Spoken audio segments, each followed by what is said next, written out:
Hello प्यारे बच्चों, कैसे हैं आप लोग? आई होप बहुत अच्छे होंगे और डेली क्लासेस आप लोगों को बहुत अच्छी लग रही होगी। आप लोग कोई भी एग्ज़ाम की तैयारी कर रहे होंगे तो आपको यहाँ से बहुत मदद मिलने वाला है, इसलिए आप लोग क्लासेस को डेली देखें और साथ ही पीछे से रिवीजन भी करते रहें। रिवीजन बहुत ज़रूरी है। तो चलिए बच्चा लोग, शुरुआत करते हैं आज की क्लास की। और आज आपका पहला प्रश्न है, किसकी अध्यक्षता वाली कांग्रेस अधिवेशन में असहयोग आंदोलन का प्रस्ताव पारित हुआ था? आपको बताना है किसकी अध्यक्षता वाली कांग्रेस अधिवेशन में असहयोग आंदोलन का प्रस्ताव पारित हुआ। पहला कह रहा है सीतारमैया, दूसरा कह रहा है जवाहरलाल नेहरू, तीसरा कह रहा है मोतीलाल नेहरू और चौथा कह रहा है लाला लाजपत राय। आपको बताना है कि किसकी अध्यक्षता वाली कांग्रेस अधिवेशन में असहयोग आंदोलन का प्रस्ताव पारित हुआ था। तो ये क्वेश्चन आपका रिपीटेड है, हम पहले ही सॉल्व कर चुके हैं कि सितंबर 1920 ईस्वी में लाला लाजपत राय ने एक अध्यक्षता किया था, जो कि कोलकाता में हुआ था, कांग्रेस की अध्यक्षता। और ये कांग्रेस का एक विशेष अधिवेशन था जिसमें गांधी जी की प्रेरणा से असहयोग आंदोलन का प्रस्ताव पारित किया गया था। तो याद रखिएगा, ये बहुत ही ज़्यादा इम्पॉर्टेंट है। और इसकी जो पुष्टि है ये नागपुर अधिवेशन में किया गया था 1920 में ही। तो ये आपके लिए काफ़ी इम्पॉर्टेंट है। नागपुर अधिवेशन था 1920 का, जहाँ पे इसको पुष्टि किया गया। लेकिन पारित कब किया गया है? तो कोलकाता अधिवेशन 1920, लाला लाजपत राय जिसकी अध्यक्षता कर रहे थे। ये विशेष अधिवेशन था जिसमें इसको पारित किया गया। लेकिन इसको पूरी तरह से एक तरीके से कि पुष्टि कब किया गया कि हाँ ये पूरी तरह से बन के तैयार हो गया है, तो ये नागपुर अधिवेशन में हुआ था। ये चीज़ भी याद रखिएगा, बहुत ही ज़्यादा इम्पॉर्टेंट है और आप सभी को इसका उत्तर पता होना चाहिए। ऑप्शन नंबर 4 आपका बिल्कुल सही है। अगला क्वेश्चन देखिए बच्चा लोग, ये भी रिपीटेड है, आप लोगों को इसका उत्तर भी पता होगा। पाकिस्तान का विचार किसके द्वारा प्रशस्त किया गया था या प्रस्तुत किया गया था?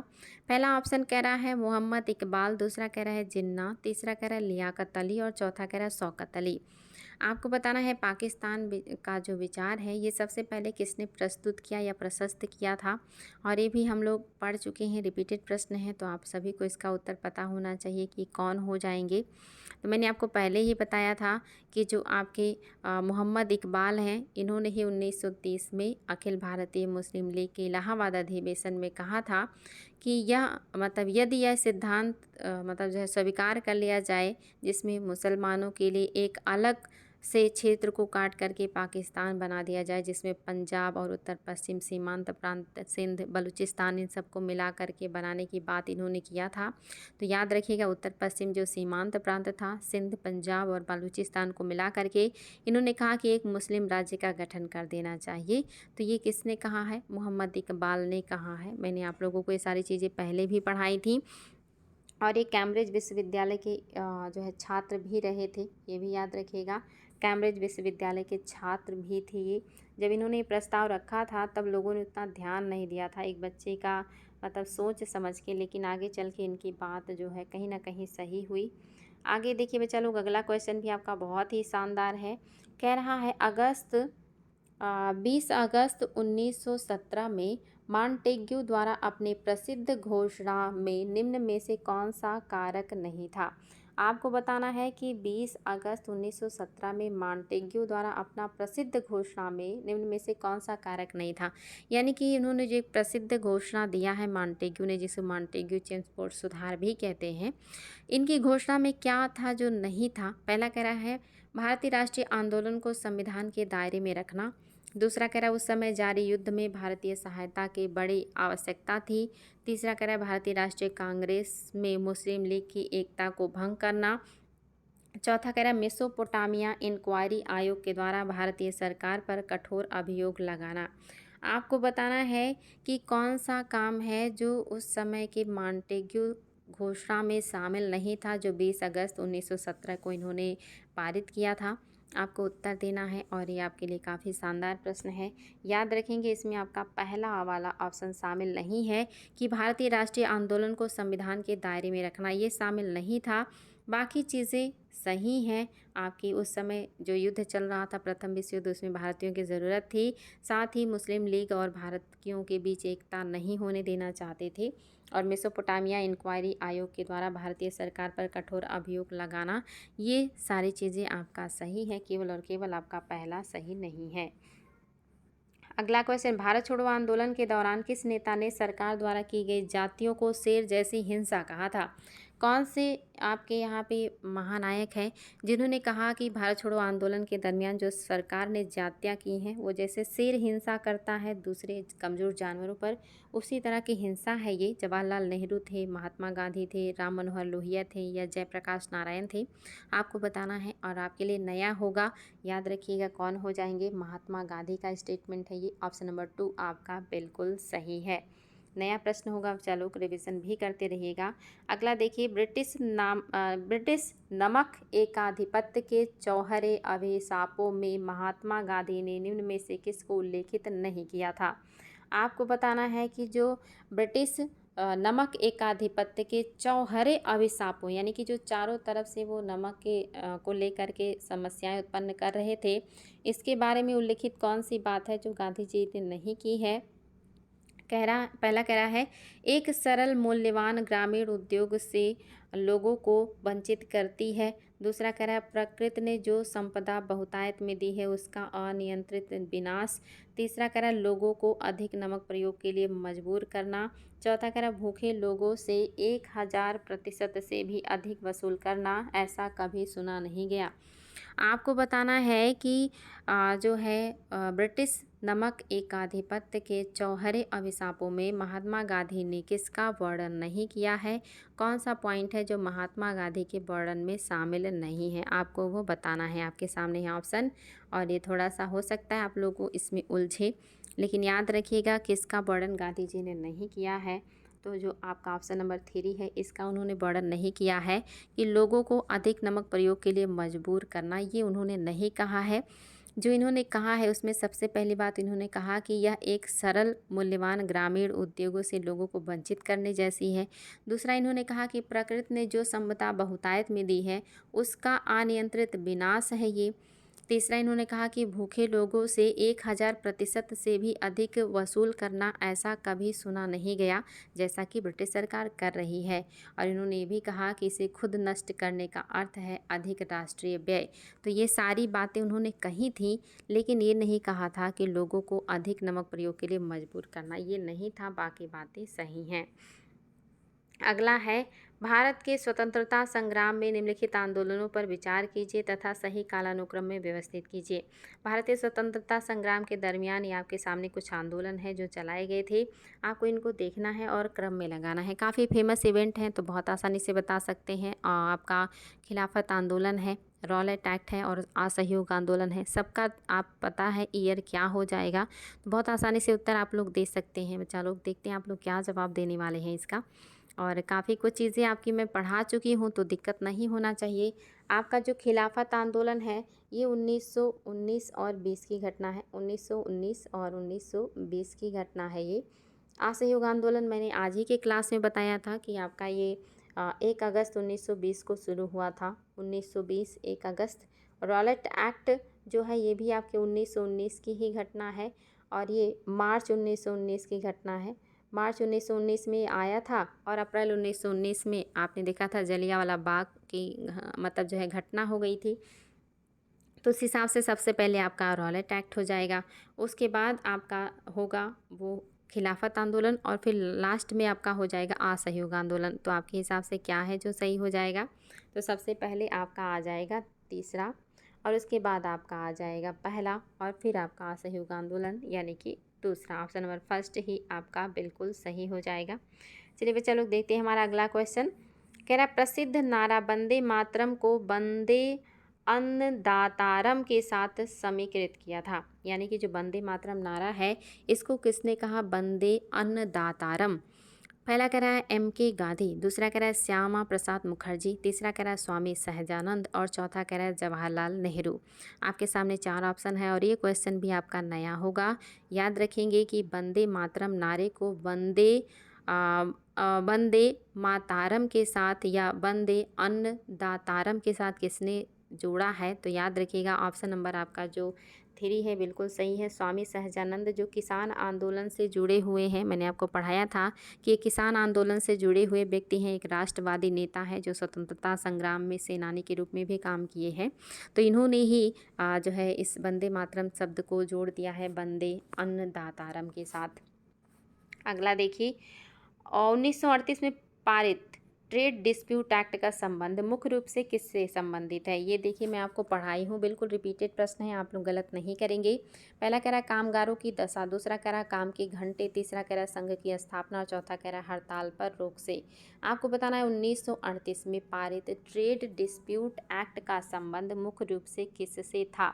और ये अपने आप में बहुत ही शानदार प्रश्न है। देखते हैं आप लोग इसका क्या उत्तर देने वाले हैं। तो आपके हिसाब से क्या है जो सही हो जाएगा बच्चा लोग? इसी का विरोध करने के लिए आपने देखा था भगत सिंह ने असेंबली में बम फेंका था। याद होगा, ट्रेड डिस्प्यूट बिल और public safety bill. Public safety का बिल का मतलब था कि अगर उसको पास करवा लेती सरकार तो जिसके ऊपर भी संदेह होता उसको पकड़ के जेल में डाल देती, और नाम दे दिया था पब्लिक सेफ्टी बिल।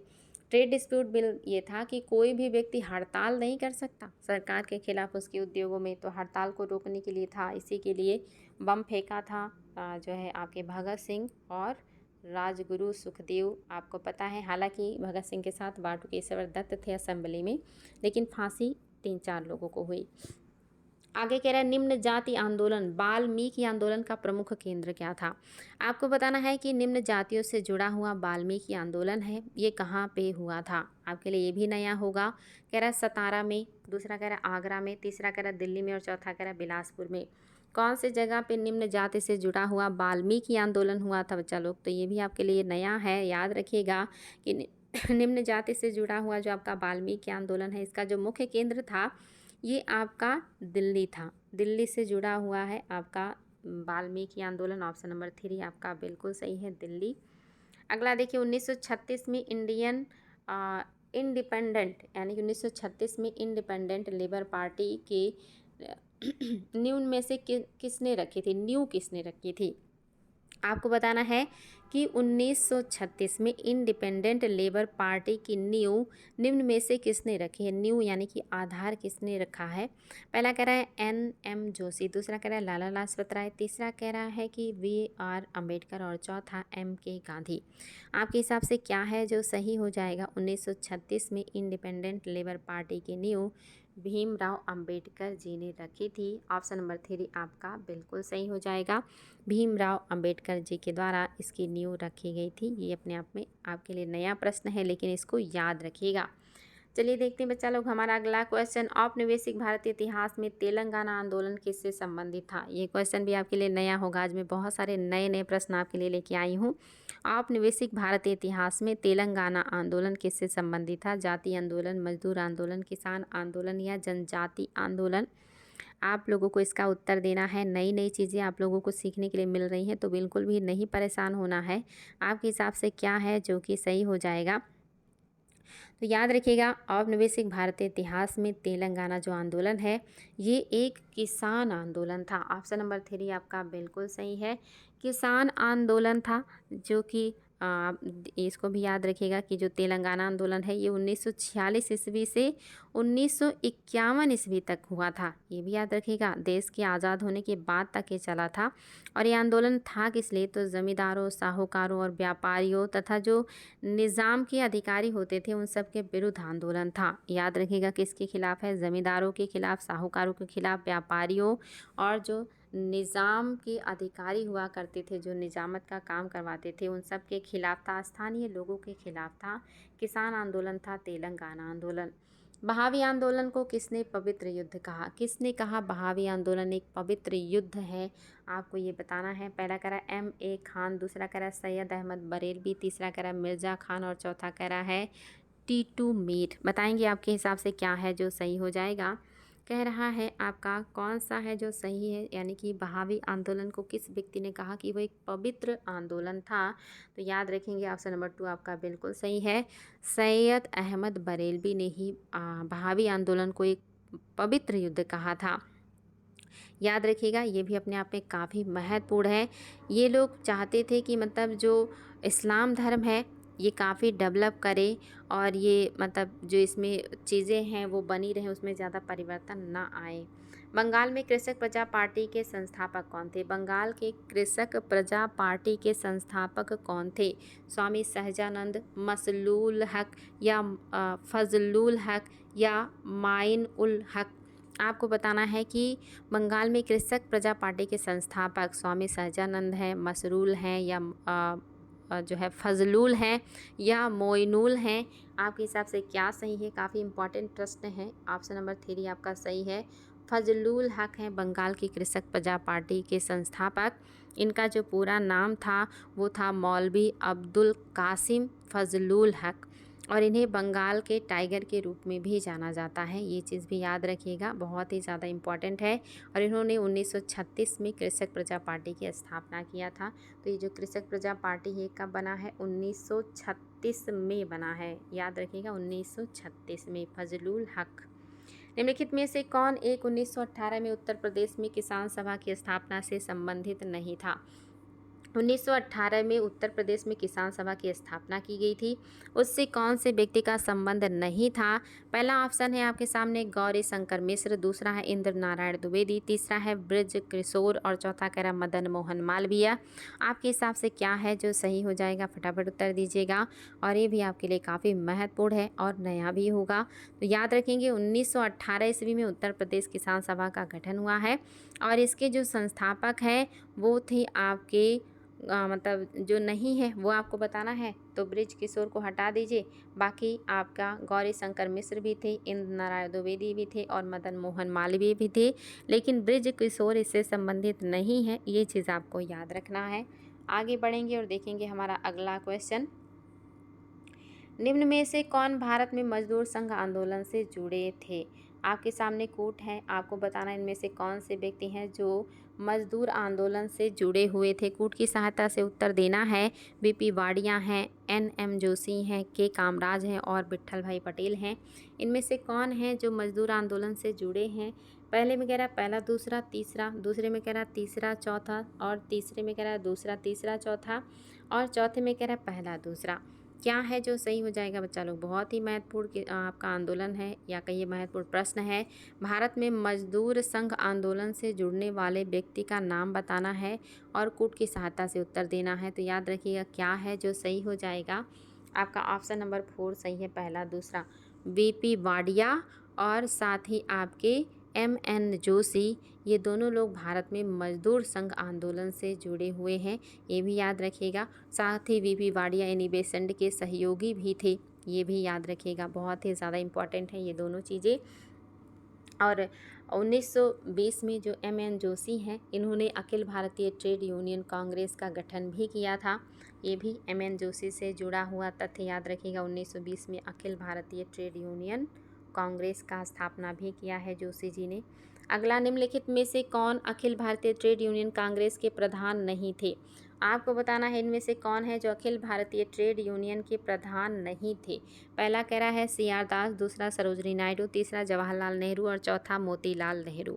आपको बताना है इसमें से कौन से हैं जो अखिल भारतीय ट्रेड यूनियन कांग्रेस के जो है प्रधान नहीं थे या उससे जुड़े हुए व्यक्ति नहीं हैं। और ये भी आपके लिए काफ़ी इम्पॉर्टेंट है। अभी मैंने बताया एमएन जोशी ने इसको 1920 में मुंबई में स्थापित किया था और इसके पहले अध्यक्ष लाला लाजपत राय थे, ये भी मैंने आप लोगों को बताया ही था। तो आपके इससे जो जुड़े हुए हैं सी आर दास भी जुड़े हैं, जवाहरलाल नेहरू भी जुड़े हुए हैं और साथ ही आपके इससे सी आर दास, नेहरू और आपकी सरोजनी नायडू, लेकिन मोतीलाल नेहरू का इससे संबंध नहीं है। ऑप्शन नंबर जो आपका 4 है ये सत्य नहीं है, बाकी बातें आपकी सही हैं। चलिए देखते हैं हमारा अगला क्वेश्चन। अगला है, निम्नलिखित में से कौन भारत में वामपंथी आंदोलन से संबंधित नहीं था? कौन है जो वामपंथी आंदोलन से संबंधित नहीं थे? आपको उनका नाम बताना है। पहला कह रहा है पीसी जोशी, दूसरा कह रहा है एमएन राय, तीसरा कह रहा है राम मनोहर लोहिया और चौथा कह रहा है मुजफ्फर अहमद। आपको उत्तर देना है। काफ़ी महत्वपूर्ण प्रश्न है ये, देखते हैं आप लोग क्या उत्तर देने वाले हैं। आज आप लोगों के मैक्सिमम क्वेश्चन नए होंगे जो कि मैं बहुत ढूंढ करके लेके आई हूँ आप लोगों के लिए। तो क्या है बच्चा लोग जो नहीं है वामपंथी आंदोलन से जुड़े हैं? वो हैं आपके राम मनोहर लोहिया ऑप्शन नंबर आपका 3 बिल्कुल सही हो जाएगा। राम मनोहर लोहिया जो है ये समाजवादी हैं, ये आपके वामपंथी नहीं हैं, इसलिए आपका ये सही नहीं है। और भारत छोड़ो आंदोलन के दरमियान ये आपने देखा था भूमिगत होकर के रेडियो का संचालन भी कर रहे थे, ये समाजवादी हैं। अगला देखिए, अखिल भारतीय मुस्लिम लीग ने लाहौर अधिवेशन में पाकिस्तान प्रस्ताव कब पास किया था? आपको बताना है अखिल भारतीय मुस्लिम लीग ने कब पाकिस्तान का प्रस्ताव पास किया था लाहौर में। कह रहा है 31 मार्च 1940, दूसरा कह रहा है 22 मार्च 1940, तीसरा कह रहा है 23 मार्च 1940 और चौथा कह रहा है 24 मार्च 1940। विथ डेट भी देखिए आयोग ने पूछा हुआ है, तो आपको विथ डेट भी पता होना चाहिए कि 23 मार्च 1940 को अखिल भारतीय मुस्लिम लीग ने लाहौर अधिवेशन में मुसलमानों के लिए एक पृथक देश के रूप में पाकिस्तान की संकल्प को पारित किया था। याद रखिएगा, इसकी अध्यक्षता मोहम्मद अली जिन्ना ने किया था। मोहम्मद अली जिन्ना की अध्यक्षता में ये संपन्न हुआ था 23 मार्च 1940 को, जिसमें पाकिस्तान के प्रस्ताव को डिमांड किया गया था। अगला देखिए, उड़ीसा में सविनय अवज्ञा आंदोलन निम्न में से किसके नेतृत्व में प्रारंभ हुआ? सविनय अवज्ञा आंदोलन उड़ीसा में किसके नेतृत्व में प्रारंभ हुआ? पहला कह रहा है हसन इमाम, दूसरा कह रहा है हरिहर दास, तीसरा कह रहा है पुणे महतो और चौथा कह रहा है सीसी दास। क्या है जो आपके हिसाब से सही हो जाएगा? उड़ीसा में सविनय अवज्ञा आंदोलन निम्न में से किसके नेतृत्व में प्रारंभ हुआ था? तो आपका ऑप्शन नंबर 2 बिल्कुल सही है। हरिहर दास के नेतृत्व में ही ये संपन्न हुआ उड़ीसा में सविनय अवज्ञा आंदोलन। आगे बढ़ते हैं और देखते हैं हमारा अगला क्वेश्चन। इलाहाबाद में 1935 में हुई उत्तर प्रदेश किसान कॉन्फ्रेंस के अध्यक्ष कौन थे? इलाहाबाद में 1935 में हुए उत्तर प्रदेश किसान कॉन्फ्रेंस के अध्यक्ष कौन थे? आपको ये बताना है। पहला कह रहा है JL नेहरू, दूसरा कह रहा है मदन मोहन मालवीय, तीसरा कह रहा है पट्टवर्धन और चौथा कह रहा है वल्लभ भाई पटेल। आपको बताना है क्या है जो सही हो जाएगा। तो याद रखेंगे, इलाहाबाद में 1935 में जो उत्तर प्रदेश किसान कॉन्फ्रेंस का गठन हुआ इसकी अध्यक्षता वल्लभ भाई पटेल ने किया था। और यहाँ पर इन्होंने एक संकल्प भी पारित किया था जमींदारी उन्मूलन का। ये भी याद रखिएगा, जमींदारी उन्मूलन की बात भी कही थी यहाँ पे वल्लभ भाई पटेल ने। ये घटना 1935 की है जो कि इलाहाबाद में हुआ है। किसान कॉन्फ्रेंस की अध्यक्षता वल्लभ भाई पटेल ने किया। अगला देखिए क्वेश्चन, कूट की सहायता से उत्तर देना है, कालानुक्रम में लगाना है। ध्यान से देखिएगा, कालानुक्रम में लगाना है आपको। आपके सामने घटनाएं हैं और आपके सामने है कूट। दांडी मार्च है, जलियांवाला बाग नरसंहार है, भारत छोड़ो आंदोलन है, स्वदेशी आंदोलन है। ए में कह रहा है कि दूसरा, चौथा, पहला, तीसरा। बी में कह रहा है तीसरा, चौथा, दूसरा, पहला और तीसरा। सी में कह रहा है दूसरा, पहला, चौथा और तीसरा। डी में कह रहा है चौथा, दूसरा, तीसरा और पहला। तो आपके सामने ऑप्शन भी है और कूट भी है और आपको कूट की सहायता से इसको सीक्वेंस में लगा देना है। चलिए देखते हैं आप लोग इसका क्या उत्तर देने वाले हैं। तो अगर आपको याद है ईयर्स तो समस्या नहीं होगा। स्वदेशी आंदोलन आप सभी को पता है 1905 में हुआ था, ये बंगाल विभाजन से जुड़ा हुआ था। भारत छोड़ो आंदोलन आप सभी जानते हैं कि 1942 की घटना है। जो आपका मतलब जलियांवाला बाग हुआ था ये 13 अप्रैल की घटना है, 13 अप्रैल 1919 की घटना है। और आपका दांडी मार्च आप सभी लोग जानते हैं कि ये 1930 की घटना है और वो भी कब 12 मार्च 1930 की घटना है। 12 मार्च 1930 की घटना है। इस हिसाब से सबसे पहले आपका 4 हो जाएगा और उसके बाद आपका जो होगा वो होगा आपका जलियांवाला बाग, यानी कि 4-2 देख लीजिए किस में है। अच्छा 4-2 इसमें भी है और आपका डी में भी है।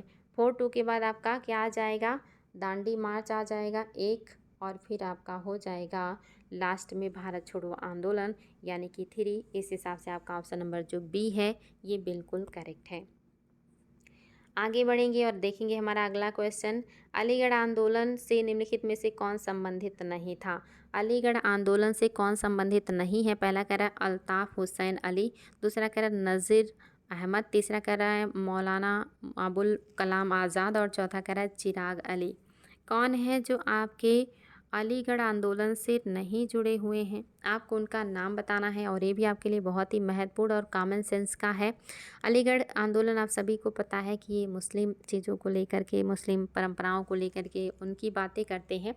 जबकि आपके मौलाना अबुल कलाम आज़ाद जो हैं ये बहुत ही धर्मनिरपेक्ष या कहिए कि सहिष्णु व्यक्ति हैं और ये हमेशा कांग्रेस को सपोर्ट करते हैं। तो निश्चित ही ये इसमें शामिल नहीं होंगे। आपका ऑप्शन नंबर जो 3 है ये नहीं है। अगला देखिए, सुभाष चंद्र बोस ने सिंगापुर में स्वाधीन भारत की सरकार कब गठित की थी? सिंगापुर में सुभाष चंद्र बोस ने स्वाधीन सरकार का गठन कब किया है? 19 अक्टूबर 1943, 20 अक्टूबर 1943, 21 अक्टूबर 1943 या 24 अक्टूबर 1943 को कब की घटना है ये आपको बताना है। तो याद रखेंगे 21 अक्टूबर 1943 को सुभाष चंद्र बोस ने सिंगापुर में स्वतंत्र भारत की अस्थायी सरकार का गठन किया था। आपका ऑप्शन नंबर जो 3 है यही सही है। 21 अक्टूबर 1943 की घटना है ये, जिसको आज़ाद हिंद सरकार भी कहते हैं। ये 21 अक्टूबर 1943 को सिंगापुर में सुभाष चंद्र बोस ने इसका गठन किया था। अगला क्वेश्चन देखिए आपके सामने आ गया है। नेक्स्ट क्वेश्चन, आज आपके 30 प्रश्न हैं तो अभी आप लोग को बने रहना है। भारतीय राष्ट्रीय आंदोलन में कहाँ पर असहयोग के विचार का उद्भव हुआ? भारतीय राष्ट्रीय आंदोलन में कहाँ पर असहयोग के विचार का उद्भव हुआ? कॉमन सेंस का प्रश्न है, बहुत इंपॉर्टेंट है। कह रहा 1920 की मुंबई की खिलाफत सम्मेलन में, दूसरा कह रहा 1918 के खेड़ा सत्याग्रह में, तीसरा कह रहा 1928 के बारदोली सत्याग्रह में और चौथा कह रहा है 1917 के चंपारण सत्याग्रह में। क्वेश्चन है कि असहयोग आंदोलन का जो मतलब चीज़ है कहाँ से पारित हुई, और आज ही की क्लास में आप लोगों को कराई हूँ कि कहाँ पे हुआ था। तो आप सभी ने सुना भी था कि 1920 में ये असहयोग आंदोलन का प्रस्ताव रखा गया था और नागपुर अधिवेशन 1920 में इसको पारित कर दिया गया। तो 1920 में रखा गया था, जिसके लाजपत राय जो हैं वो अध्यक्ष थे, लेकिन नागपुर में इसको पारित कर दिया गया था। तो आपका पहला ऑप्शन बिल्कुल सही है, इसमें तो समस्या नहीं होना चाहिए क्योंकि आज ही की क्लास का ये प्रश्न है। अगला देखिए आपके सामने नेक्स्ट क्वेश्चन है, वर्ष 1905 में सर्वेंट ऑफ इंडिया सोसाइटी की स्थापना हुई थी। सर्वेंट ऑफ इंडिया सोसाइटी की स्थापना कहाँ हुई? सतारा, कोल्हापुर, पूना या सूरत में? तो ये भी आपके लिए काफ़ी इंपॉर्टेंट है। 1905 में गोपाल कृष्ण गोखले ने भारत सेवक मंडल की स्थापना की थी, जिसका उद्देश्य भारत के में एक तरीके से ये भारत में सेवा करना, भारत के लोगों को मदद करना, ये सारी चीज़ों को लेकर के किया गया था। तो आपका जो ऑप्शन नंबर सही है वो है 3 यानी कि पूना। पूना में ही 1905 में या इसी को पुणे कहिए या पूना कहिए, यहाँ पे सर्वेंट ऑफ इंडिया सोसाइटी की स्थापना किया गया था और इससे बहुत सारे लोग और भी जुड़े हुए थे। अगला देखिए आपका, किस वर्ष जवाहरलाल नेहरू ने लाहौर में रावी नदी के तट पर तिरंगा झंडा लहराया तथा स्वतंत्रता आंदोलन का उद्देश्य पूर्ण स्वराज घोषित किया? आपको बताना है कि वो कौन सा ईयर है और कौन सा डेट है जिस दिन उन्होंने स्वतंत्रता दिवस के रूप में घोषणा कर दिया कि अब हम लोग प्रत्येक मतलब जो है साल इस दिवस को मनाएंगे और अपने आप को पूरी तरह से स्वतंत्र करेंगे। 26 जनवरी 1930, 31 दिसंबर 1931, 26 जनवरी 1931 या 31 दिसंबर 1929? आपको बताना है कौन सा साल था जब जवाहरलाल नेहरू ने रावी नदी के तट पर तिरंगा झंडा फहराया और अपना उद्देश्य, आंदोलन का उद्देश्य पूर्ण स्वराज घोषित कर दिया था। तो आप सभी को ये याद होना चाहिए कि 31 दिसंबर 1929 में उन्होंने लाहौर में रावी नदी के तट पर तिरंगा फहराया था। ये आपके लिए काफ़ी इम्पॉर्टेंट है और यहीं से उन्होंने घोषित कर दिया कि अब हमारा लक्ष्य पूर्ण स्वराज होगा। 31 दिसंबर 1929 लाहौर रावी नदी के किनारे। अखिल भारतीय किसान सभा की स्थापना कब हुई थी? अखिल भारतीय किसान सभा की स्थापना कब हुई थी बच्चा लोग? पहला ऑप्शन है आपके सामने 1935, दूसरा अच्छा यहाँ पे 1935, 1936, 1930 और फिर से आपका 1935 ही हो गया है। तो मैं इसको करेक्ट कर दे रही हूँ, यहाँ पे आपका होना चाहिए था 1928। 1928 आपको बताना है अखिल भारतीय किसान सभा की स्थापना कब हुई थी? फटाफट उत्तर दीजिएगा। और ये मैं आपको करवा चुकी हूँ, अखिल भारतीय किसान सभा की स्थापना 1936 में हुआ था। किसने किया था? स्वामी सहजानंद ने किया था, ये भी याद रखिएगा, स्वामी सहजानंद ने किया था। इसके अध्यक्ष स्वामी सहजानंद थे और इसके महासचिव NG रंगा थे, याद रखिएगा। 1936 में अखिल भारतीय किसान सभा की स्थापना हुई। अध्यक्ष कौन है? तो ये हैं स्वामी सहजानंद, और जो महासचिव थे वो थे NG रंगा। कार्लाइल सर्कुलर किससे संबंधित था? ये क्वेश्चन बहुत ही शानदार है। कार्लाइल सर्कुलर किससे संबंधित था? आयोग ने इसको कई बार पूछा हुआ है। पहला कह रहा असहयोग आंदोलन से, दूसरा कह रहा सविनय अवज्ञा आंदोलन से, तीसरा कह रहा भारत छोड़ो आंदोलन से, चौथा कह रहा बंगाल विभाजन विरोधी आंदोलन से। आपको बताना है कि कार्लाइल सर्कुलर किससे जुड़ा हुआ है और आपको इसका उत्तर पता होना चाहिए, जो कि बहुत इम्पॉर्टेंट है। तो याद रखेंगे, कर्जन ने जब 1905 में बंगाल विभाजन की घोषणा की, उसके बाद जो लड़के थे स्कूल कॉलेजों के, उन्होंने इस आंदोलन को बहुत ज़्यादा आगे बढ़ाया। इस आंदोलन की जान ही थे युवा, और जिसमें मैक्सिमम कॉलेज के छात्र थे जो अपने देश की आज़ादी के लिए इस युद्ध में कूद पड़ते हैं। ऐसे छात्रों को रोकने के लिए, उनके ऊपर प्रतिबंध लगाने के लिए कार्लाइल सर्कुलर जारी किया गया, जिसके तहत कहा गया कि ऐसे बच्चों को ऐसे आंदोलन में जाने से रोकिए, अन्यथा छात्रवृत्ति और ऐसी चीज़ें जो है वो अनुदान वगैरह नहीं दिया जाएगा कॉलेजों को। तो ये किससे जुड़ा हुआ है? बंगाल विभाजन विरोधी आंदोलन से जुड़ा हुआ है, जिसमें लड़कों को रोकने का प्रयास किया गया कि वो आंदोलन में भाग ना लें, क्योंकि इन्हीं की वजह से आंदोलन ज़्यादा उग्र या ज़्यादा प्रभावशाली हो रहा था। तो ये छात्रों को रोकने के लिए लाया गया था। चलिए बच्चे लोग आगे बढ़ेंगे और देखेंगे हमारा अगला क्वेश्चन। निम्नलिखित में से, अच्छा इनको कालानुक्रम में लगाना है। देखिए आपके सामने कोट भी है और आपके सामने ऑप्शन भी है, इनको देखिए और कालानुक्रम में लगा दीजिए। बहुत ही शानदार प्रश्न है और काफ़ी इंपॉर्टेंट है, आज का सेकंड लास्ट क्वेश्चन है। तो चलिए इन सबको आपको अगर याद है तो ईयर के हिसाब से आप कर सकते हैं। तो आप सब पहले देख लिए दांडी मार्च। तो हमने दांडी मार्च आज ही देखा कि ये 12 मार्च 1930 की घटना है। 12 मार्च 1930 दांडी मार्च। पूना पैक्ट आप सभी को पता है कि ये 24 सितंबर को हुआ था, और 24 सितंबर के अलावा ईयर अगर पूछेगा तो 1932 की घटना है, ये तो सभी को पता होगा। साथ ही आपको ये भी पता होगा कि जो द्वितीय गोलमेज सम्मेलन था ये 1931 की घटना है। द्वितीय गोलमेज सम्मेलन 1931, और ये मार्च की है, और वो सितंबर 31 की घटना है। इसी में गांधी जी को शामिल करने के लिए तो ये आप देखेंगे गांधी इरविन समझौता हुआ था। और गांधी इरविन समझौता कब हुआ था? तो ये 5 मार्च को हुआ था। 5 मार्च 1931 को हुआ था। इस हिसाब से आपका कौन सा है जो सीक्वेंस सही हो जाएगा? अब आप लोग बहुत आसानी से सीक्वेंस मिला सकते हैं। तो आपका ऑप्शन नंबर जो 2 है ये बिल्कुल सही हो जाएगा। यानी कि सबसे पहले दांडी मार्च होगा, उसके बाद आपका गांधी इरविन समझौता होगा, उसके बाद आपका द्वितीय गोलमेज सम्मेलन होगा, और फिर आपका होगा पूना पैक्ट सबसे लास्ट में आएगा। तो ये आपका ऑप्शन नंबर जो 2 है ये बिल्कुल सही हो जाएगा। चलिए बच्चा लोग आगे बढ़ते हैं और देखते हैं हमारा आज का लास्ट क्वेश्चन। और ये भी देखिए सीक्वेंस में लगाना है, कालानुक्रम में लगाना है। तो आप लोग पहले इनको ऑप्शंस को देख लीजिए, फिर मैं आपको कूट भी दिखा दे रही हूँ। केंद्रीय असेंबली में बम का फेंका जाना, सैंडर्स को मारा जाना, सरदार भगत सिंह को फांसी दिया जाना और चंद्रशेखर आज़ाद की मृत्यु। चलिए इनको क्रम में लगा दीजिए। अब आपके सामने पहला कोट है, दूसरा, तीसरा, चौथा और पहला। दूसरे में है तीसरा, दूसरा, पहला और चौथा।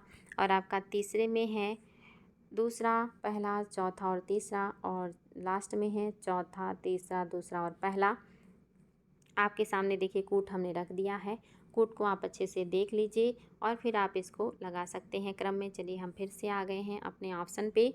अब इनका ईयर आप सभी को पता होना चाहिए कि जो आपकी केंद्रीय असेंबली में बम है ये कब फेंका गया है। तो केंद्रीय असेंबली में जो बम का फेंका जाना है ये घटना 1929 का है। केंद्रीय असेंबली में बम 1929 में फेंका गया है। इसके बाद सैंडर्स की हत्या की बात करेंगे तो इनको 1928 में इनकी हत्या की गई थी। 1928 क्योंकि आपको पता है कि इन्होंने लाला लाजपत राय के ऊपर लाठीचार्ज करवाया था और इसकी वजह से उनकी मृत्यु हुई थी और 28 में इनकी हत्या कर दी गई थी। इसके बाद आप देखेंगे चंद्रशेखर आज़ाद की जो मृत्यु है ये 27 फरवरी 1931 को हुआ था। 27 फरवरी 1931 में इनकी मृत्यु हो गई थी। यानी कि जो भगत सिंह हैं उन्हीं को छुड़ाने का प्रयास कर रहे थे, लेकिन उससे पहले ही इनकी मृत्यु हो गई। और इसके बाद की जो घटना है फांसी, तो ये 23 मार्च 1931 की घटना है, सभी को ये याद होगा। 23 मार्च 1931 की घटना है।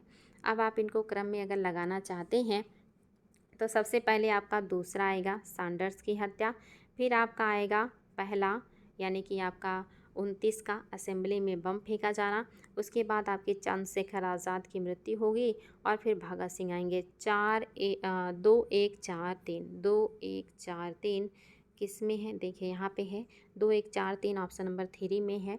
ये सारी बातें आपके लिए काफ़ी इंपॉर्टेंट है। चलो उम्मीद है कि क्लासेस अच्छी लग रही होंगी और आप लोगों को प्रश्न भी अच्छे लग रहे होंगे। अगर अच्छा लग रहा है तो कमेंट बॉक्स में ज़रूर लिखिएगा।